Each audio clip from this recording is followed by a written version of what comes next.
कभी ये सवाल मन में आया है, मतलब हम सब ने शायद देखा होगा कि कुछ बच्चे जो वैसे तो इतने तेज लगते हैं बातचीत में, सोचने में, उन्हें अक्सर पढ़ने लिखने में इतनी मुश्किल क्यों होती है? क्या ये बस ध्यान भटकने की बात है या कुछ और है इसके पीछे? हाँ, ये सवाल बहुत आम है और बहुत जरूरी भी। तो आज हम ना इसी गुत्थी को थोड़ा सुलझाने की कोशिश करेंगे। खास तौर पर एक ऐसे तरीके पर बात करेंगे जो इन शुरुआती दिक्कतों को पहचानने में मदद कर सकता है, ताकि सही समय पर मदद मिल सके। और इसके लिए हमारे पास एक काफी डिटेल्ड दस्तावेज भी है। अच्छा। हाँ, ये जानकारी हमें मिली है डिसलेक्सिया स्क्रीनिंग चेकलिस्ट DSC चरण दर चरण नाम के दस्तावेज से। तो आज हमारा मकसद यही है कि इसे गहराई से समझें कि ये DSC आखिर है क्या चीज़, कैसे काम करती है, इसके फायदे क्या हैं और हाँ, कमियां क्या हैं। मतलब हम चाहते हैं कि पेरेंट्स और टीचर्स को ना इससे जुड़ी बिल्कुल प्रैक्टिकल जानकारी मिले। सच कहूँ तो मैं ये जानने को बहुत उत्सुक हूँ कि ये चेकलिस्ट बस लक्षणों की एक लिस्ट है या फिर कुछ और भी है इसमें। आपकी उत्सुकता बिल्कुल जायज है और ये यकीनन एक लिस्ट से कहीं बढ़कर है। पर आगे बढ़ने से पहले शायद ये साफ कर लेना अच्छा रहेगा कि डिसलेक्सिया है क्या। हाँ हाँ बिल्कुल। देखिए, डिसलेक्सिया कोई बीमारी नहीं है ना? ये एक स्पेसिफिक लर्निंग डिसेबिलिटी है, मतलब सीखने की एक खास तरह की चुनौती। ये मुख्य रूप से भाषा से जुड़े स्किल्स जैसे पढ़ना, लिखना, स्पेलिंग, इनको प्रभावित करती है। अच्छा। और ये बात गांठ बांध लेनी चाहिए कि इसका बच्चे की इंटेलिजेंस से, उसकी समझदारी से कोई लेना देना नहीं है। बिल्कुल नहीं। ये बहुत जरूरी बात है। हाँ, कई डिस्लेक्सिक बच्चे असल में बहुत बुद्धिमान, बहुत क्रिएटिव होते हैं। इसीलिए ये जो DSC जैसे स्क्रीनिंग टूल्स है ना, इनकी मदद से जल्दी पहचानना इतना महत्वपूर्ण हो जाता है। जितनी जल्दी हम इन चुनौतियों को पकड़ लेंगे, उतनी ही जल्दी सही तरीके से बच्चे को सहारा दे पाएंगे, इससे पहले कि वो बच्चा बेचारा निराश होने लगे। हाँ, ये बात की बुद्धिमत्ता पर सवाल नहीं है, ये समझना बहुत जरूरी है। तो चलिए अब इस DSC टूल को थोड़ा और करीब से देखते हैं। दस्तावेज में साफ लिखा है कि इसका पहला और सबसे बड़ा मकसद है उन बच्चों की जल्दी पहचान करना जिन्हें पढ़ने लिखने में मुश्किल आ रही है, जो शायद डिसलेक्सिया का संकेत हो सकता है। बिल्कुल। और ये जल्दी पहचान, इसका असली मतलब समझिए जरा। हाँ। इसका मतलब है बच्चे को सही समय पर वो मदद मिलना जिसकी उसे जरूरत है, जिसे हम कहते हैं इंटरवेंशन या रिमीडियल एजुकेशन। अच्छा, इंटरवेंशन। हाँ, और ये सिर्फ अकादमिक नंबर सुधारने की बात नहीं है, बिल्कुल नहीं। सोचिए उस बच्चे के बारे में जो रोज क्लास में पढ़ने में स्ट्रगल कर रहा है। उसे लगता है कि वो बाकियों से कमजोर है। तो समय पर सही मदद मिलने से ना उसका जो कॉन्फिडेंस है वो टूटने से बच जाता है। सही बात है। बल्कि बनता है। उसे एहसास होता है कि हाँ, मैं सीख सकता हूँ, बस मेरा तरीका शायद थोड़ा अलग है। और इसके अलावा ये स्क्रीनिंग स्कूलों को वो जो इंडिविजुअलाइज्ड एजुकेशन प्रोग्राम यानी IEP होता है, उसे बनाने के लिए एक ठोस बेसलाइन देती है, एक शुरुआती पॉइंट। अच्छा, IEP के लिए भी ये मददगार है? हाँ, ताकि बच्चे की जरूरतों के हिसाब से पढ़ाई का प्लान बन सके। तो फिर ये पूरी प्रक्रिया चलती कैसे है? दस्तावेज में इसे कई स्टेप्स में बांटा गया है। पहला कदम है पढ़ने के कौशल का अवलोकन, मतलब टीचर या पेरेंट बच्चे को पढ़ते हुए ध्यान से देखते हैं। पर सिर्फ ये देखना कि पढ़ पा रहा या नहीं, ये तो काफी नहीं होगा ना? नहीं, बिल्कुल काफी नहीं है। ये चेकलिस्ट ना उस अवलोकन को एक दिशा देती है, एक स्ट्रक्चर देती है। कैसे? इसमें खासतौर पर देखा जाता है क्या बच्चा पढ़ते समय बार बार शब्दों को छोड़ देता है या अटक जाता है बहुत ज्यादा। हाँ। क्या वो अक्षरों या शब्दों को उलट लेता है, जैसे मान लीजिए नमक को कमन पढ़ दिया। हाँ, या वो B और D में कंफ्यूजन। बिल्कुल बिल्कुल वही। ये सिर्फ लापरवाही नहीं होती, अक्सर ये विजुअल प्रोसेसिंग या फिर वो अक्षर और ध्वनि के कनेक्शन को ठीक से ना पकड़ पाने का संकेत हो सकता है। अच्छा। जो डिसलेक्सिया में काफी आम है। और क्या उसकी पढ़ने की रफ्तार अपनी उम्र के हिसाब से काफी धीमी है। और एक और बात, क्या वो शब्द तो शायद पढ़ लेता है, पर मतलब समझने में, कॉम्प्रिहेंशन में उसे बहुत जोर लगाना पड़ता है। ओ, ये भी है। हाँ, तो चेकलिस्ट में इसी तरह के सीधे सवाल होते हैं, जैसे क्या बच्चा जाने पहचाने आसान शब्द भी बार बार गलत पढ़ता है। इन सवालों के जवाब से ना एक पैटर्न दिखने लगता है। अच्छा, पढ़ने के बाद अगला पहलू है स्पेलिंग का। क्या स्पेलिंग की गलतियां पढ़ने की मुश्किलों से कुछ अलग बताती हैं? हाँ, कुछ हद तक। मतलब स्पेलिंग की गलतियां अक्सर पढ़ने की चुनौतियों का ही आईना होती हैं। अच्छा। खासकर वो ध्वनियों को समझने और उन्हें अक्षरों से जोड़ने की जो क्षमता है उसका।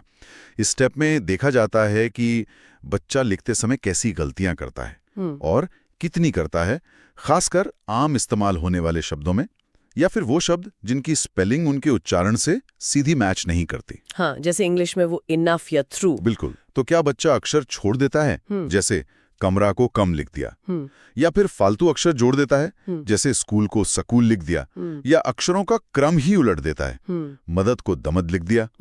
ये सब संकेत हैं कि बच्चे को शब्दों की जो ध्वनि संरचना है, मतलब फोनोलॉजिकल स्ट्रक्चर, और उनका जो लिखा हुआ रूप है, ऑर्थोग्राफिक पैटर्न, उसे याद रखने में शायद दिक्कत हो रही है। चेकलिस्ट पूछ सकती है, क्या बच्चा छोटे रोजमर्रा के शब्द भी सही ढंग से नहीं लिख पाता है? इसके बाद आता है लिखावट, मतलब हैंड राइटिंग। कई बार लोग सोचते हैं खराब हैंड राइटिंग मतलब बस आलस है। क्या ये चेकलिस्ट इस सोच को भी चैलेंज करती है? हाँ, ये जरूर इस पर रोशनी डालती है। देखिए, हैंडराइटिंग सिर्फ सुंदरता का मामला तो है नहीं। सही। इस स्टेप में देखा जाता है कि अक्षरों का साइज कैसा है, बहुत बड़े या बहुत छोटे तो नहीं। शब्दों के बीच की दूरी कितनी है, अक्षर एक लाइन में है या ऊपर नीचे भाग रहे हैं।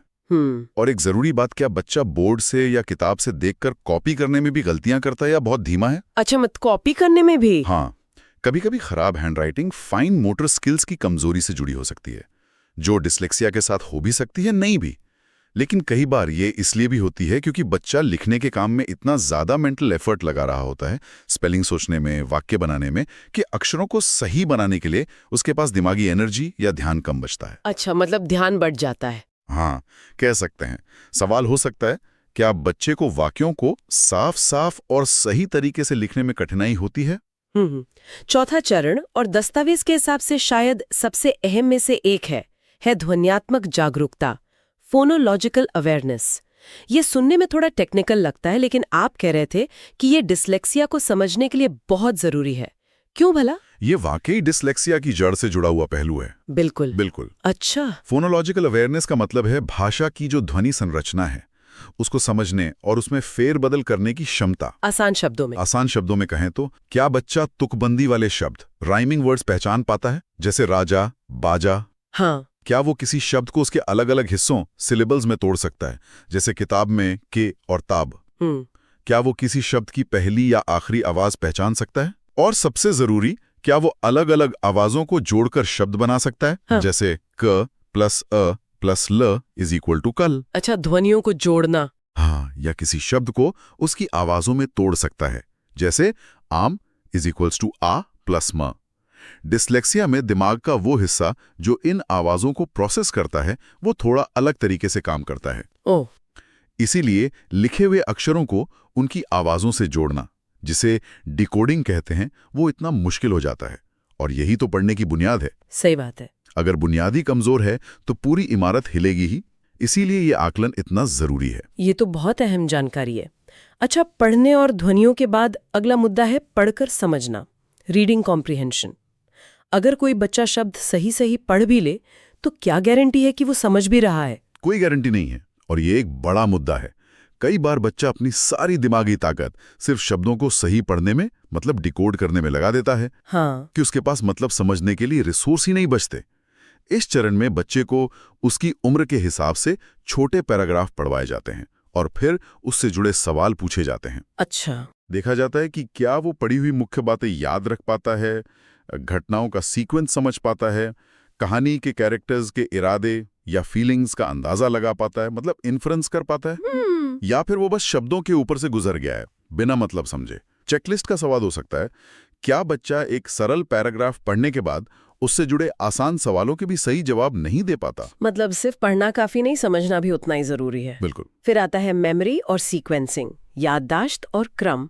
क्या याददाश्त की कमी भी पढ़ने की मुश्किलों से जुड़ी हो सकती है? हाँ, बिल्कुल हो सकती है, खासतौर पर शॉर्ट टर्म या वर्किंग मेमोरी। हाँ, पढ़ने के लिए आपको आवाजों को याद रखना होता है ताकि आप उन्हें जोड़कर शब्द बना सकें, है ना? आपको वाक्य में पहले आए शब्दों को याद रखना होता है ताकि आप पूरे वाक्य का मतलब समझ सकें। सही। डिस्लेक्सिया वाले कुछ बच्चों को इसमें चुनौती होती है। इसी तरह सीक्वेंसिंग, यानी चीजों को सही क्रम में याद रखने में भी दिक्कत हो सकती है। जैसे हफ्ते के दिनों का क्रम, महीनों का क्रम, या कहानी में घटनाओं का क्रम याद रखना, या फिर एक साथ दिए गए कई इंस्ट्रक्शंस फॉलो करना। हाँ, ये तो होता है। मान लीजिए टीचर ने कहा, पहले कॉपी निकालो, फिर पेज 15 खोलो और ऊपर आज की तारीख लिखो। डिस्लेक्सिया वाला बच्चा शायद पहला काम करते करते बाकी भूल जाए। ये सब उसकी सीखने की पूरी प्रक्रिया पर असर डालता है। और इस पूरी पहेली का आखिरी टुकड़ा है माता पिता और शिक्षक प्रश्नावली।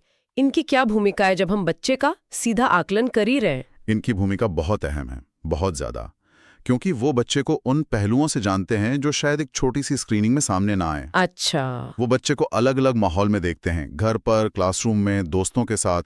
उनसे पूछा जा सकता है कि क्या बच्चा घर पर होमवर्क करते समय बहुत थका हुआ या चिड़चिड़ा लगता है? हाँ। क्या वो पढ़ने या लिखने वाले कामों से बचने की कोशिश करता है? क्या उसे अपनी बात को ठीक से सिलसिलेवार ढंग से बताने में मुश्किल होती है? क्या उसे स्कूल का काम पूरा करने में बाकियों से ज्यादा टाइम लगता है?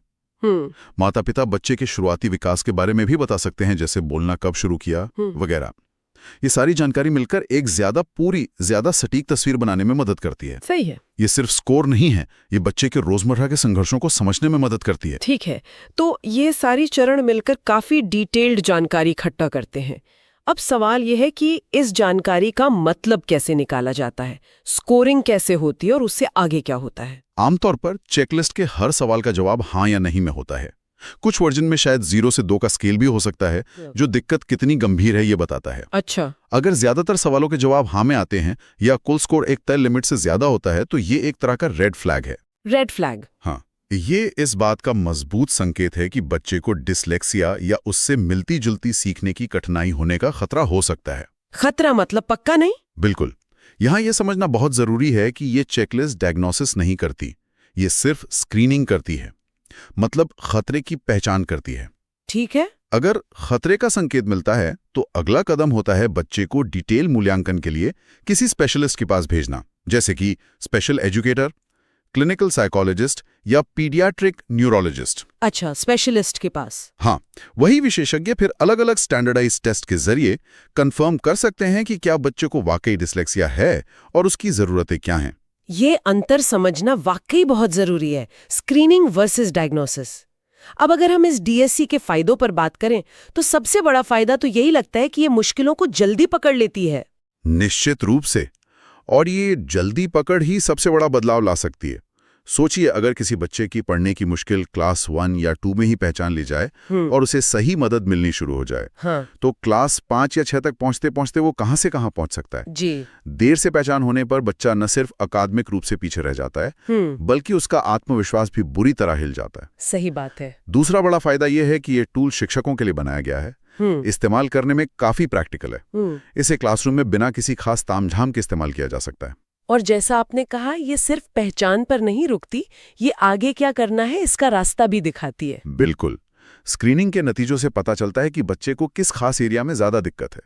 क्या आवाजों में ज्यादा परेशानी है, या स्पेलिंग में, या समझने में। हाँ। इस जानकारी के आधार पर उसके लिए वो आईईपी तैयार किया जा सकता है, खास तरह की रिमीडियल क्लास शुरू की जा सकती हैं, या टारगेटेड फोनिक्स प्रोग्राम इस्तेमाल किए जा सकते हैं। मतलब एक दिशा मिल जाती है। हाँ, अंधेरे में तीर चलाने जैसा नहीं रहता। एक और फायदा जिसका जिक्र आपने किया वो है पेरेंट अवेयरनेस। कई बार माता पिता बच्चे के संघर्ष को देख तो रहे होते हैं, पर समझ नहीं पाते कि वजह क्या है। हाँ, और ये बहुत आम है। उन्हें लगता है बच्चा या तो आलसी है या कोशिश नहीं कर रहा। ये चेकलिस्ट उन्हें बच्चे की मुश्किलों को एक नाम, एक स्ट्रक्चर देने में मदद करती है। जब वे समझते हैं कि ये बच्चे की मर्जी या कोशिश की कमी नहीं, बल्कि एक न्यूरोलॉजिकल अंतर है, तो उनका नजरिया बदलता है। हाँ, बिल्कुल। वे बच्चे के प्रति ज्यादा धैर्यवान, ज्यादा सपोर्टिव बन पाते हैं और स्कूल के साथ मिलकर समाधान खोजने में एक्टिव रोल निभाते हैं। स्रोत में एक बाइलिंगुअल चेकलिस्ट का भी जिक्र है, जो हिंदी और अंग्रेजी दोनों में है। भारत जैसे देश के लिए तो ये बहुत उपयोगी लगता है। ये वाकई बहुत प्रैक्टिकल कदम है। भारत में बच्चे अक्सर एक से ज्यादा भाषाएं सीखते हैं, इस्तेमाल करते हैं। हाँ। तो बाइलिंगुअल चेकलिस्ट टीचर्स और पेरेंट्स को बच्चे का असेसमेंट दोनों भाषाओं के कॉन्टेक्स्ट में करने की सुविधा देती है। इसका फॉर्मेट भी सिंपल रखा गया है। अच्छा। हर एरिया, जैसे पढ़ना, लिखना, उसके तहत कुछ साफ सवाल हैं और जवाब सिर्फ हाँ या नहीं में देना है। इसमें एक खास बात यह भी है कि क्लियर इंस्ट्रक्शन है कि अगर 2 या उससे ज्यादा सवालों का जवाब हाँ में है तो बच्चे को आगे के मूल्यांकन के लिए स्पेशलिस्ट के पास भेजना चाहिए। अच्छा, बस 2 हाँ पर? हाँ, ये इसे इस्तेमाल करने वाले के लिए फैसला लेना आसान बना देता है। कोई कॉम्प्लेक्स स्कोरिंग की जरूरत नहीं पड़ती। तो संक्षेप में कहें तो डिस्लेक्सिया स्क्रीनिंग चेकलिस्ट यानी डीएससी एक स्ट्रक्चर्ड प्रैक्टिकल स्क्रीनिंग टूल है जो पढ़ने लिखने की संभावित कठिनाइयों, जो शायद डिस्लेक्सिया हो सकती हैं, उनकी शुरुआती पहचान में मदद करता है। इसकी जो मल्टी स्टेप प्रोसेस है, जिसमें पढ़ना, स्पेलिंग, लिखावट, फोनोलॉजिकल अवेयरनेस, कॉम्प्रिहेंशन, मेमोरी जैसे अलग अलग स्किल्स का अवलोकन और सरल काम शामिल है, ये काफी डिटेल्ड लगती है। हाँ, काफी व्यापक है। और ये सिर्फ पहचान ही नहीं, बल्कि जरूरी मदद, इंटरवेंशन का मार्गदर्शन करने में भी अहम रोल निभाती है। इसका मुख्य उद्देश्य है जल्दी पहचान, समय पर मदद, बच्चे का आत्मविश्वास बढ़ाना और IEP जैसी योजनाओं के लिए बेसलाइन तैयार करना। आपने बिल्कुल सही सारांश दिया, और मैं इस बात पर एक बार फिर जोर देना चाहूंगा कि ये शुरुआती पहचान और समय पर मिलने वाली सही मदद, ये कितनी ज्यादा कीमती है। ये सिर्फ बच्चे के अकादमिक भविष्य को ही नहीं संवारती, बल्कि उसके आत्मसम्मान पर, सीखने के प्रति उसके नजरिए पर गहरा पॉजिटिव असर डालती है। जब एक स्ट्रगल कर रहे बच्चे को ये महसूस होता है कि हाँ, मुझे समझा जा रहा है और मेरी ज़रूरतों के हिसाब से मुझे मदद दी जा रही है, तो ये उसके लिए एक लाइफ चेंजिंग अनुभव हो सकता है। बिल्कुल, ये उसके अंदर छिपी हुई क्षमता को बाहर लाने की कुंजी बन सकता है। ये वाकई बहुत प्रेरणादायक बात है। लेकिन जैसा कि हर टूल के साथ होता है, इसकी भी कुछ सीमाएं होंगी। स्रोत में भी इस पर बात की गई है। हाँ, और इन सीमाओं को समझना भी उतना ही जरूरी है जितना इसके फायदों को समझना। सबसे पहली और जरूरी बात, जैसा हमने पहले भी कहा, ये सिर्फ एक स्क्रीनिंग टूल है, डायग्नोस्टिक टूल नहीं। हाँ, ये बहुत जरूरी है। ये खतरे का संकेत दे सकता है, लेकिन आखिरी फैसला डायग्नोसिस नहीं कर सकता। डिस्लेक्सिया की पुष्टि के लिए हमेशा एक विशेषज्ञ द्वारा कॉम्प्रिहेंसिव असेसमेंट अनिवार्य है। ठीक है। दूसरी बात, स्क्रीनिंग के नतीजे कुछ हद तक ऑब्जर्वर पर भी निर्भर करते हैं, मतलब टीचर या पेरेंट के अनुभव और समझ पर। कभी कभी फॉल्स पॉजिटिव रिजल्ट आ सकता है। मतलब चेकलिस्ट डिस्लेक्सिया का शक जताए पर असल में बच्चे को वो न हो, या फिर फॉल्स नेगेटिव भी हो सकता है, जहां बच्चा डिस्लेक्सिक हो पर चेकलिस्ट उसे पकड़ ना पाए, खासकर अगर लक्षण बहुत हल्के हों। अच्छा, ये भी हो सकता है। हाँ, इसलिए इसे एक शुरुआती कदम मानना चाहिए, अंतिम फैसला नहीं। ये स्पष्टीकरण बहुत जरूरी है ताकि लोग इस टूल का सही तरीके से इस्तेमाल करें और इसकी सीमाओं को समझें। तो आज हमने डिस्लेक्सिया स्क्रीनिंग चेकलिस्ट DSC पर काफी विस्तार से बात की। ये क्या है, इसके अलग अलग स्टेप्स कैसे काम करते हैं, ये क्यों टीचर्स और पेरेंट्स के लिए एक कीमती साधन हो सकती है, और इसकी क्या सीमाएं हैं। इस सारी बातचीत के बाद एक सवाल मेरे मन में घूम रहा है, जिसे मैं हमारे श्रोताओं के सोचने के लिए छोड़ना चाहूंगी।